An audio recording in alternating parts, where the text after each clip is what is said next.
Hello दोस्तों, स्वागत है आपका अपना YouTube चैनल नेचर ध्यान कहानियाँ में। जैसा कि आप जानते हैं कि मैं आपका दोस्त रोहित आज इस वीडियो में बताने जा रहा हूँ कि आप समस्या से बाहर कैसे निकल सकते हैं। आइए जानते हैं इस वीडियो के माध्यम से। धन्यवाद दोस्तों।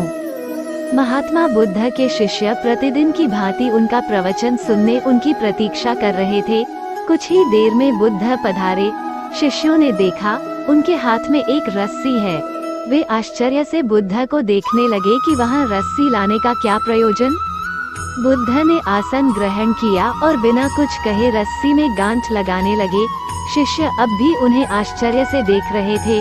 उन्होंने रस्सी में 3 गांठें लगाई और उसे शिष्यों को दिखाते हुए पूछा, आप सब मेरे हाथ में ये रस्सी देख रहे हैं।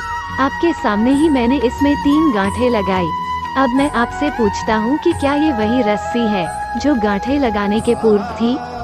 एक शिष्य खड़ा हुआ और बोला, तथागत, मैं इस रस्सी को भिन्न भिन्न दृष्टिकोणों से देखूं तो आपके प्रश्न के भिन्न उत्तर पाता हूँ। एक दृष्टिकोण से लगता है कि रस्सी में 3 गांठें लगने से इसका स्वरूप परिवर्तित हो गया है।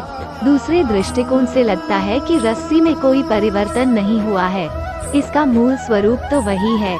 ये आखिर है तो रस्सी ही। बुद्ध बोले, सही कहा, अब मैं इन गांठों को खोल देता हूँ। ये कहकर वे रस्सी के दोनों छोरों को पकड़कर खींचने लगे।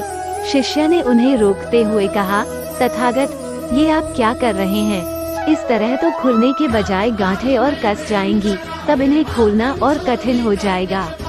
तो तुम ही बताओ कि इस रस्सी की गांठों को कैसे खोला जाए?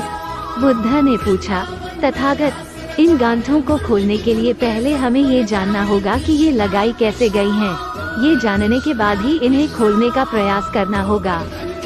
सही कहा। बुद्ध बोले, रस्सी और इनमें लगाई गांठों द्वारा मैं तुम्हें जीवन में आने वाली समस्याओं के निवारण का सही तरीका बताना चाहता हूँ। रस्सी जीवन है और इनमें लगी गांठें जीवन में आने वाली समस्याएं। जब भी जीवन में समस्याएं आए तो पहले उन समस्याओं का मूल कारण जानने का प्रयास करो।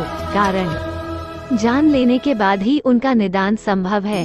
लोग ये जानने का प्रयास ही नहीं करते कि समस्या उत्पन्न कैसे हुई और उसका समाधान खोजने में लग जाते हैं।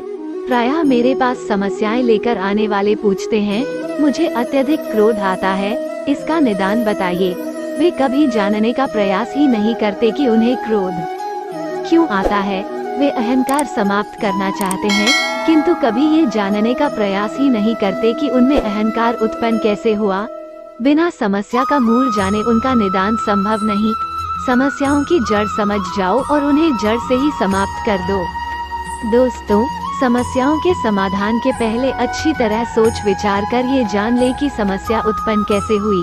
फिर ये जानने का प्रयास करें कि उसके निवारण के लिए क्या किया जा सकता है।